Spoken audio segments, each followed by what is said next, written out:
Kuzangpo and a very warm welcome to Bhutan This Week. I'm Tandin Finso. Our top stories this week: His Majesty the King offered 1,000 butter lamps at the Tashichezong for the earthquake victims in Nepal. Upon the command of His Majesty the King, a team of 63 members left for Nepal for relief efforts. And His Majesty the King graces the Jabdrung Kuche Press at the Puna Dewe Chempe Fort. His Majesty the King and Her Majesty the Giltsin offered 1,000 butter lamps and prayers at the Kundre of Tashichezong last Monday for the earthquake victims in Nepal. Nepalese communities in Bhutan, cabinet ministers and senior government officials joined their majesties. Meanwhile, the national flag was flown at half-mast to mourn the loss of lives due to the disaster. A similar ceremony was held in Sambuzongkar. Meanwhile, upon the command of His Majesty the King, a team of 63 members are in Nepal. They are mostly medical officials from Health Ministry and Royal Bhutan Army. His Majesty the King also granted an audience to the team coordinated by the Kidu Mobile Medical Unit. They left for Kathmandu in a special Druke flight. Prime Minister Singh Topge travelled to Kathmandu last Monday on a special flight to convey solidarity and support to the government and the people of Nepal following the disastrous earthquake.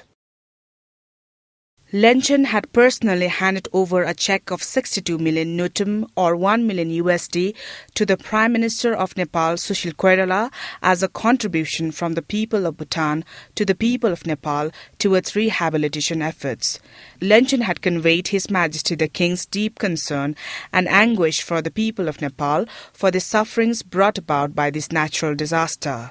He also delivered letters of condolences from His Majesty to the Prime Minister and President of Nepal. During the meeting of the two leaders, Nepal's Prime Minister Sushil Koirala thanked Lenchen for the gesture and said the Nepalese were deeply touched by Lenchen and the team's personal visit to Kathmandu. Prime Minister Sushil Koirala said the affection and commitment to Nepal by His Majesty the King, the government and the people of Bhutan is a great inspiration which will be remembered by the people of Nepal and carried in the heart for a long time to come. Lenchen Sringtopgi also took time to visit a few affected sites during his day-long visit to the Nepal's capital Kathmandu today. A special medical team also travelled to Kathmandu in the special flight to lend assistance to the Nepalese people upon the command of His Majesty the King. The 63 team member comprises of a medical team coordinated by the Kidu Mobile Medical Unit of His Majesty's Secretariat, Royal Bhutan Army personnel and medical specialists from the Ministry of Health and DESUPS.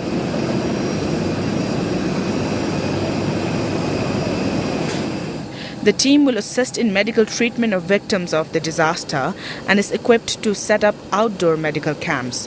They are carrying medicines and medical equipment and relief materials, including clothes and blankets from His Majesty the King. The release from the Ministry of Foreign Affairs says that Bhutanese who are currently in Nepal and wish to return to Bhutan should contact the following numbers: 977 9843 296252 or 977 981815 4093 or 977 9851039671. The release says, given the current situation, all Bhutanese are advised not to travel to Nepal until further notice. Tara Limbu for BBS News. Bhutan's special medical and rescue team deployed in Nepal in earthquake relief efforts is camped near Tirsuli under Nuwakot district since Wednesday. The team left for Nepal on Monday. Bhutan is one among many other countries providing relief support to Nepal after a massive earthquake hit the country on Saturday. This is a part of the Bhutanese medical camp. It is set up right next to Nuwakot District Hospital, and Nuwakot District is one of the worst hit districts by the recent earthquake. It is about 80 kilometers towards southwest of Kathmandu. With every passing hour, more and more injured people are brought into the hospital. Every mode of transportation is being used to bring in the injured. Over 500 deaths have been reported in Nuwakot district alone until yesterday. One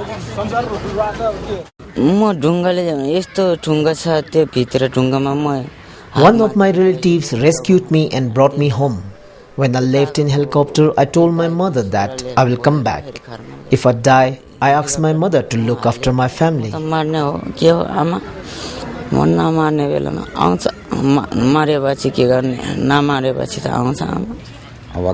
There is an extensive damage in my area. There is nothing to eat and drink. About 8 people have died in my village. There are no people, no shelter.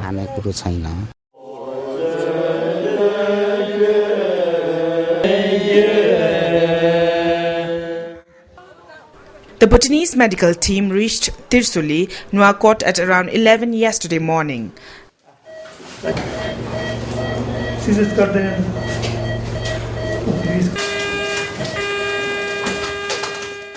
마쇼치라 대피남도나 주디기베데 파 유카기 뉴킨 bombe 총선은 남도나 쭈나가 집에서 개미기 샤추고미기 민추고미기 유된데 랑이제디 지다세 주님이나 아니 텔레 데 카츠미 중이 주수지 다리 같이 샤추 bombe 보기 미추탐데지 샤추베 도토베가나 유스 주님이나 같이 로퍼기 다마츠미 사기 균 유미디소 CT 스캔 다 MRI 다 안수고미디소 등가 지기나 베모스미 더도 주제 가정이다 다리니보다 지뎀치가 지기마 게스테와 카트만두 타인스 주니베나. Since the arrival of the Bhutanese team, more patients from the 2 districts of Nuakot and Rasua are being referred to Nuakot District Hospital. Previously, patients were referred directly to Kathmandu.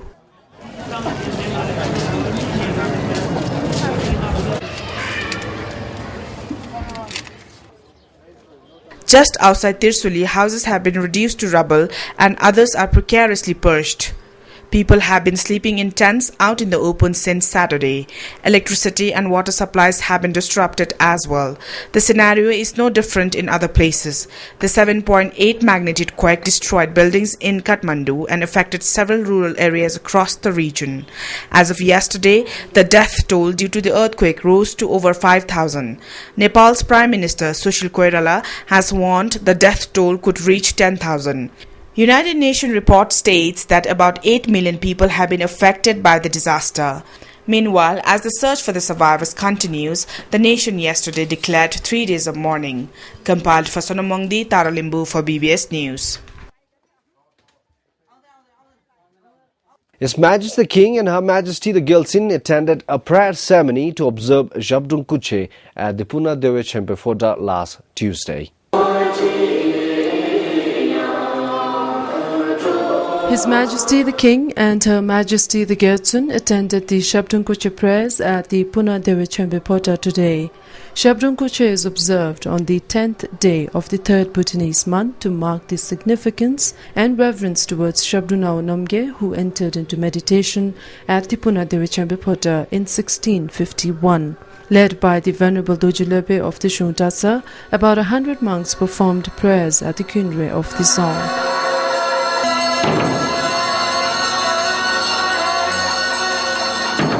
Cabinet ministers, parliamentarians and other senior government officials were also present at the prayer ceremony. Following the prayer ceremony at the Kunre, His Majesty the King and Her Majesty the Gyaltsen offered prayers and nenda at the sacred Machilhaga. Hundreds of people also recited Jitewanchu prayers in front of the giant thonde of Shabdung Punsum Top, which was unfurled for public veneration. Starting today, the recitation of the Jitewanchu prayers will continue for the next 5 days. It is being organized by the Jitewanchu Tsopa.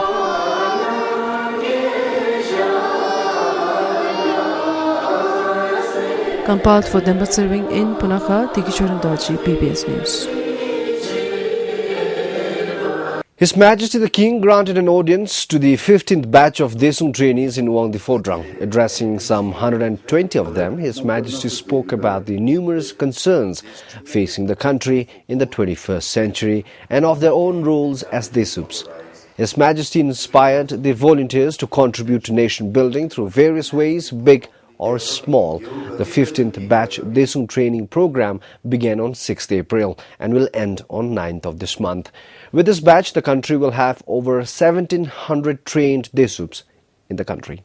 Every Friday of the week is being observed as Zero Tolerance Day to traffic rule violation by the Royal Bhutan Police. During the first day of the initiative, traffic police saw close to 600 motorists violating traffic rules and regulations across the country. Of that, over 200 were motorists in the capital that contributed over 200,000 Nutum in penalties. Majority of the penalties were imposed for those with invalid documents and parking offences last week. As the second such inspection took place today, this was the scene this morning, and it is exactly how the streets and roads of the whole nation is going to look like every Friday. As vehicles made long queues, traffic police left no stones unturned. In Thimphu alone, more than 18 teams are deputed at different sites, ensuring no one violates the rules. Anyone found violating traffic rules, including those without documents and with broken number plates, are penalized. The initiative is taken to reduce accidents and create awareness among the motorists on responsible driving.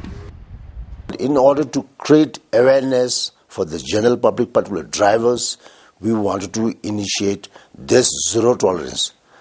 Second, why? Because, it is very important that we need to respect the pedestrians, general public, for their safety. So in order to inculcate safety for the general public and for the driver themselves, we had initiated the zero tolerance. According to the police, the initiative is not because of increasing number of offenders, but to further reduce it. Records maintained by the police in 2013 showed over 1,000 accidents, while it decreased to about 800 in 2014. If we do it every day, then it can become even a police state. As if there is nobody's respecting it, may mean that way. Second, our officers, men, has their own responsibilities in different various responsibilities, and so it will not be possible to have it every day, and that will also create certain hatred in the minds of the people. But rather, we will have chosen Friday. Reason because it's a weekend, and we believe weekend. There will be a lot of people who will be driving around. We expect, but factually, statistically, we did not. But we have just taken a Friday. The Royal Bhutan Police also has plans to identify more of such days, looking at how successful the program is.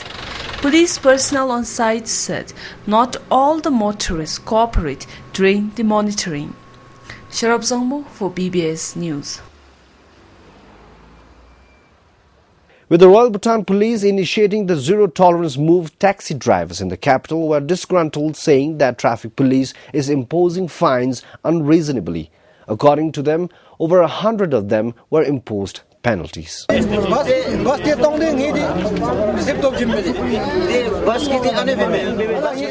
with anger and frustrations, the taxi drivers who were imposed penalties gathered at the taxi stand in Chanimetha to discuss their differences against the police. Some said the penalties were imposed unnecessarily. Some reasoned out that they have no choice but to stop along the highway as there is no allocated stops till they reach Babisa. Malalamdan bi mapalera kamate atakasi sagone khunjale kamate babe tema ola khale gutna hi ta hatom gari ka jara fain ke ta ngache ate ta habdra ka duila tani khungi tari thoba thembo chipti chei tarlane le mi katha mi shumarese anele gutu dia hi katha mi shise yana ana ka sete sago da ana yogo se tani chero to bela atichi ta tabika to le boro ngachalu ta jabtur me machine le ngachalu atichi mangau jumchibe chaume se suni ta kachi da ana kachi ta katha mi shumarese machile announce be ta chigi parking ana marese chane me batha mi shumarese ta ngachige taxi driver ke ladi mi banera keni be bala te me babdan tingu fines ke tanam me te me garna temden tingu fines ke tanam me te yalchidu te nini to yalittengo anebe taro plastic banebe du ngachigi in la taxi car da de ngachigi lam block be sa taxi stop be bewajin ngachigi fall in la dele ngachi taxi na le tenjo taxi double parking be sa tenjo ngachigi fall in la te ngachi chala chuda ta mi tem da de ani mi thowe sabji bazar nu chala khuchai te stop be go be parking ma pale mi parking na chu set up de wala on sepchi to tommela te ani de khongi gachim se je khongi hemale tere na ba jangthong tv si dumola analu enos be animchi babisale byoche na timu bazahib bazale byoche ma babisahib lamda kasa michumare se khongi animchi ngachalu sungda bache ngachage shila ngacha nomi semche mela ngache mi gi dangsore lagu parking na ya jabache achi side na jaru hain kelami na jata mi chop gi chamchi timbulu taxi mangse bul dele kololo chap round chap jogo se ngachi data mi yale round chap mi lam ga tu pe tu ba wachin khoi hain kelami de na parking ni temporary chile ge me de male ma de khongi highway da de zone tha chu ma pa de team ge ni wan se de khon yu de da hemara pick and drop gi sago de zoji machin ngachi gi dele fine care khona wan se ba de. On the other hand, traffic police said fines were imposed only to those who had violated the rules for having not parked their taxis in proper areas or for those who stopped abruptly. The Road Safety and Transport Authorities said they are currently in dialogue with Thimphu Thomde to identify pick-and-drop taxi stands. And in the meantime, the taxi drivers RSTS said are briefed on proper parking on the roadside. Till date, lack of budget was one of the constraints that deterred in identifying and developing proper pick-and-drop places for the taxis. But now, Thimphu Thomde has got the funds and says that taxi stands will be developed along the highway by this year. Sharab Zangmo for BBS News. The much-awaited runway maintenance work for Yonphula Domestic Airport in Tashigang is set to begin by first week of this month. The domestic airport has been closed to air traffic for exactly 1.5 years. Unlike in the past, students should now expect different questions for science, language and mathematics papers during the exam. It is basically to test their competencies and skills. The recently launched Bhutan Education Blueprint also points out that the current system only assesses Bhutanese students' ability to reproduce the contents. Yonphula Domestic Airport was closed for a major maintenance work in October 2013. The Department of Civil Aviation shut down the airport for maintenance works after it was found unsafe for the planes to land and take off. After exactly 1.5 years since it was closed, the maintenance works are now set to begin. The maintenance works will be carried out with grants from Asian Development Bank. According to the Information and Communications Minister, the maintenance works were delayed as the tender has to be processed strictly in line with the regulations of the Asian Development Bank. The minister visited the airport yesterday. When we floated the tender in the beginning, we did almost all our exercise, and with all our wisdom, we submitted our papers to Asian Development Bank. But we came to know at a later stage that none of the bidders qualified for it. Subsequently, we had to go for re-tender of the same job, and they have norms to go for the re-tender also. As per ADB, they have their own terms, rules and regulations as to when we can go for the re-tender. Because of all these complications, we had to abide by their terms and conditions, and that's how it took so long a time to start the job. Under the Air Transport Connectivity Enhancement Project, major maintenance works like removing the hills, extension of apron and reshaping of runway will be carried out for the airport. The maintenance works will be carried out at a cost of over 199 million Newton. The work should start almost immediately. We have handed over or awarded the work to the contractor about a week ago. Ideally, the job should start from first week of May. That's what I have been reported, and even as per the agreement between the contractor and Department of Civil Aviation, the work should start by first week of May. Should everything go well, the airport should be ready for domestic flights by the end of 2016. The Yonphula Domestic Airport was opened to air traffic in December 2011. The airport reported 79 flights before it was closed for major maintenance in October 2013. Cheche, BBS News, Thonglong. Well, that ends the program. Join us again next week for yet another edition of Bhutan This Week. Until then, this is Tandin Finso saying goodbye.